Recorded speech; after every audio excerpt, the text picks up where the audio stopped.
9h46, deuxième partie du débat sur Direct Gestion. Mon invité ce matin, Laetitia Baldeschi, stratégie chez CPR. On va parler avec vous, Laetitia, bien sûr des scénarios qui sont élaborés par CPR AM, qui sont revus, je crois, tous les 2 mois. Tous les mois. Tous les mois. Tous les mois. On va regarder ça tout de suite, mais juste auparavant, une question sur ce qui s'est passé justement à la fin du mois d'avril, début mai, flambée sur les taux. Sur les taux d'emprunt d'État. Ça s'est tendu très rapidement sans qu'il y ait vraiment de catalyseur. Alors on a parlé d'une énième crise sur la Grèce, on a parlé effectivement d'une inflation qui repartirait un peu plus tôt que prévu en Europe, d'un éventuel arrêt des mesures de la BCE. Bref, il y a eu un peu tout et n'importe quoi. En tout cas, les faits sont là. On est passé par exemple sur le 10 ans allemand de 0,05, on tangentait le 0 sur 10 ans à 0,75, mais extrêmement rapidement, en quelques jours. On a parlé donc d'un mini-crack. Est-ce que vous avez une explication ? Mais malheureusement pas. Enfin, si je me reporte à mon bagage, je dirais, macroéconomique, je n'ai pas d'explication sur ce mouvement ou sur plutôt sa rapidité et sa violence. Ce qui me semble évident, c'est qu'un boom à 0,05 avec une économie allemande qui va quand même croître autour de 1,6, 1,7, me semble pas forcément, et une inflation qui normalement va commencer à remonter avec notamment la remontée du pétrole.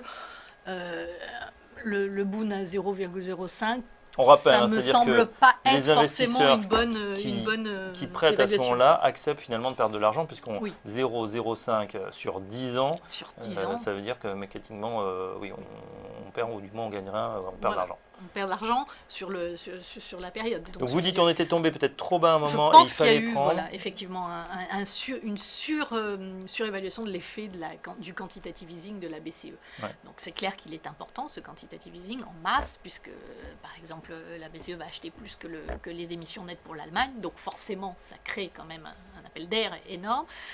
Néanmoins, on a peut-être un petit peu suranticipé et surestimé cet effet. Je pense que c'est les banques centrales, alors tant du côté de la Fed que de la BCE, qui finalement gèrent un petit peu le marché de taux, mais elles ne le gèrent pas aussi précisément qu'on le pensait, et c'est vrai qu'on a une amplitude qui risque d'être un petit peu plus élevée. Je pense que l'épisode de volatilité qu'on vient de vivre risque de perdurer un petit peu, alors peut-être pas aussi vieux, en espérant que ce ne soit pas aussi violent que ce qu'on a connu mi-avril, mais depuis mi-avril, mais on risque d'avoir encore quelques mouvements, d'autant plus que finalement toutes les incertitudes demeurent, notamment avec la Grèce. Alors je ne pense pas que la Grèce à elle seule explique ce mouvement de taux, parce que finalement le problème grec, elle est un peu en jeu aujourd'hui, la Grèce. On a l'impression qu'on vit avec, quoi. Voilà, le problème grec est assez localisé, quoi. D'ailleurs, on peut le voir, finalement cette remontée de taux, elle s'est portée sur les taux corps, elle a été très violente sur l'Allemagne, la France, on l'a bien vu.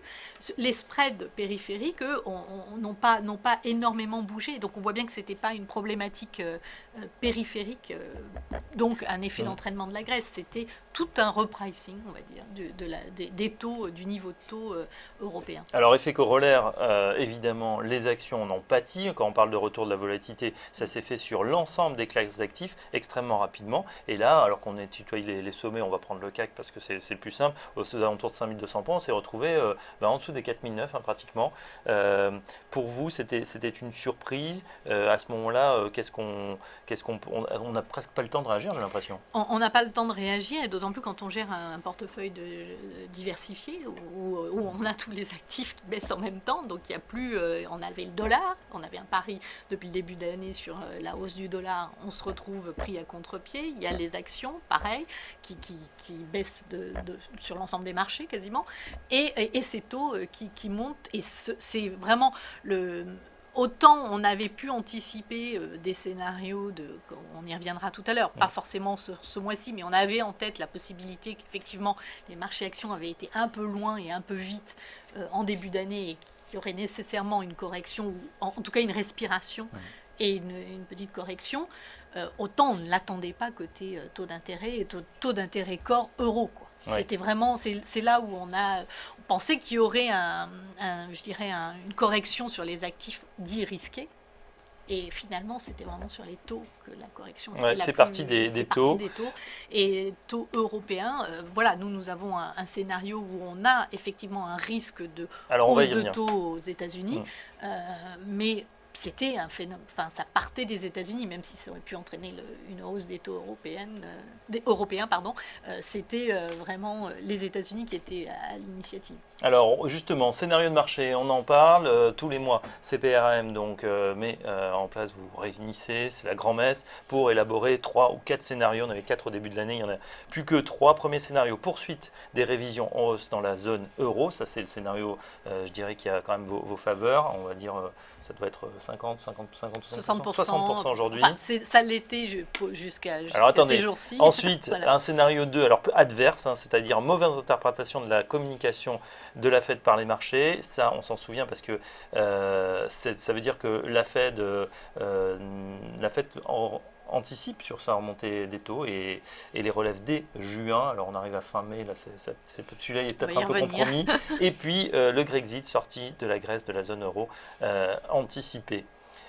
Sur scénario 2, donc en tout cas pour l'instant, pour vous, la Fed devra relever ses taux cette année. C'est une certitude. Alors, pour nous, elle doit le faire, effectivement. Elle a toutes je dirais, les conditions économiques sont réunies. Alors on les rappelle, c'était le chômage. C'était le chômage et l'inflation. L'inflation, on ne peut pas dire qu'il y ait une accélération encore de l'inflation, mais le pétrole est plutôt reparti à la hausse. Et puis, on a l'amélioration du marché de l'emploi qui se traduit dans des hausses de salaire. Donc ça va venir alimenter l'inflation. On sait que pour impacter l'économie réelle, il faut un délai de 6 à 8 trimestres entre le premier mouvement de taux et son impact sur l'économie réelle. On sait que la Fed ne veut pas aller vite et ne veut pas aller trop haut. Donc, si elle ne veut pas aller vite et trop haut, il faut qu'elle commence pas trop tard. Parce que sinon, elle va courir derrière la courbe, comme on dit, et être obligée de rattraper et d'agir plus vigoureusement. Donc, vous restez sur votre scénario. Alors, ce ne sera peut-être pas tout de suite maintenant en juin, mais ce sera peut-être au 3e trimestre.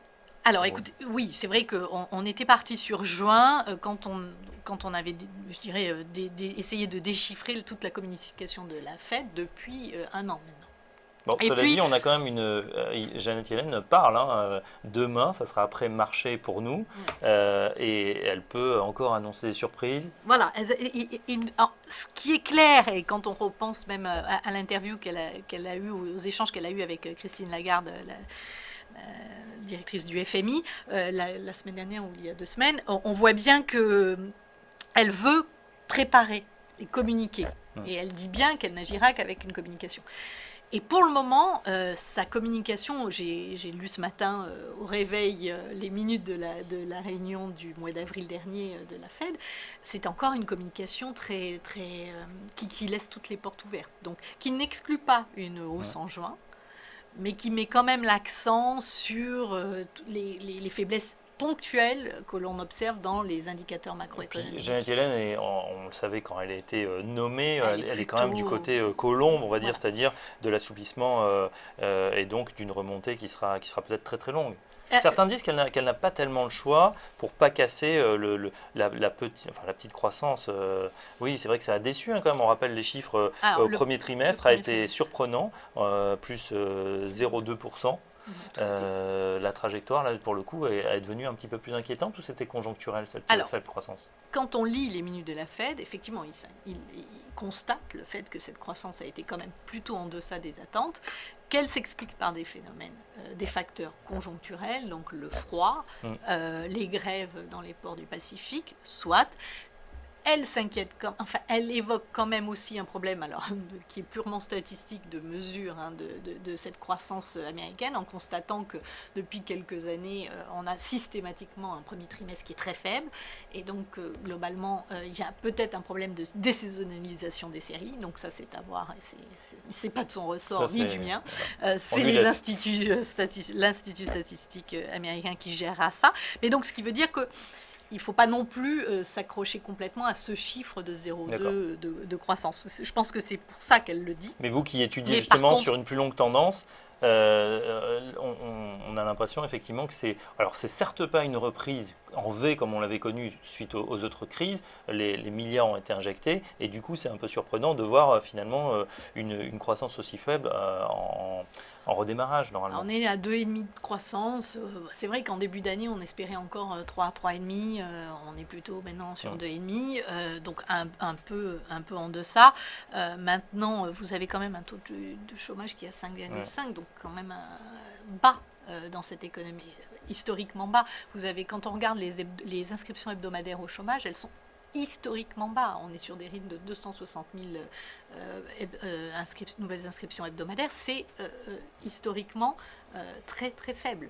Donc on voit bien qu'il y a quand même une activité dans cette économie américaine. Alors elle n'est peut-être pas aussi flamboyante que par le passé. Il y a des facteurs qui viennent l'amoindrir. L'un de ces facteurs, c'est l'effet dollar qui vient peser sur les exportations. Mais elle est là, la croissance est là et me semble-t-il solide. Quand on voit les chiffres de la construction sont corrects, sont bons. On a eu de bonnes mises en chantier cette semaine. Donc tous les ingrédients sont là. Le problème, c'est que c'est la première hausse de la Fed depuis 2006 qu'elle doit gérer. Donc en termes de communication, en ayant dit et redit qu'elle montrait que si tous les chiffres économiques sont favorables et qu'on se retrouve, je dirais, manque de chance sur une période de 2-3 mois où on a des chiffres un peu en deçà des attentes, c'est compliqué pour elle de monter, me semble-t-il. J'ai une dernière question, on va passer ensuite aux autres scénarios, il nous reste peu de temps. C'est le cycle, normalement, quand un gouverneur de banque centrale, de la Fed en l'occurrence, commence à remonter les taux, il commence et il y a un cycle qui se met en place. Est-ce que vous pensez qu'on va amorcer un cycle de remontée ou est-ce que ce sera ponctuel et ensuite on attendra peut-être jusqu'à l'année prochaine? Pour nous, il nous semble que c'est le début, c'est l'amorce d'un cycle. C'est pas parce qu'on va passer de 0 à 0,25 qu'on va durcir la politique monétaire. Vous avez bien idée qu'avec 2,5 de croissance, 1,5 d'inflation, des taux à 0, il y a de la marge avant que ça devienne des taux restrictifs. Donc on rentre dans un cycle, et elle l'a bien préparé comme ça, de relèvement graduel des taux. Par contre, ce cycle va être long et lent. Donc il est clair nous, on est sur un rythme de 1 point de taux par an. Donc ça veut dire 4 mouvements de 0,25, ce qui reste quand même très lent. On passe rapidement sur le scénario 3, le Grexit, puisque sortie de la Grèce de la zone euro, on a l'impression maintenant que c'est un petit peu l'arlésienne. Et on reste quand même, on va parler de votre scénario central, mais il nous reste 30 secondes. Poursuite des révisions en hausse dans la zone euro, ça reste quand même votre scénario, c'est-à-dire que c'est véritablement en Europe que ça se passe, que la situation s'améliore. La situation s'améliore, on est sur un train d'amélioration, on a des facteurs favorables, même si ceux-ci, pour certains, commencent un peu à s'atténuer. Et notamment le facteur politique budgétaire, on ne le met pas assez en avant, me semble-t-il, mais les politiques budgétaires au sein de la zone euro sont beaucoup moins restrictives qu'elles ne l'étaient. Et tout ceci va contribuer à soutenir cette croissance qui est en train de redémarrer. Fin de la cure d'austérité.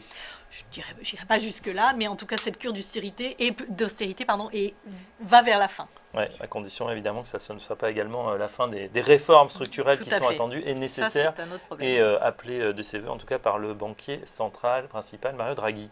Merci Laetitia Beldeschi de nous avoir accompagnés durant cette demi-heure de débat. Pour en savoir plus sur les différents scénarios de marché de CPR, je renvoie au site du groupe CPRAM. Vous verrez donc ces 3 scénarios et puis on aura l'occasion d'en reparler très prochainement, la semaine prochaine, avec Cyril Collet, un autre des membres de l'équipe CPR. Voilà, bonne journée à tous. Ce débat est terminé, cette émission est terminée. On se retrouve dès 9h20 demain pour une nouvelle émission de Direct Gestion. Bonne journée.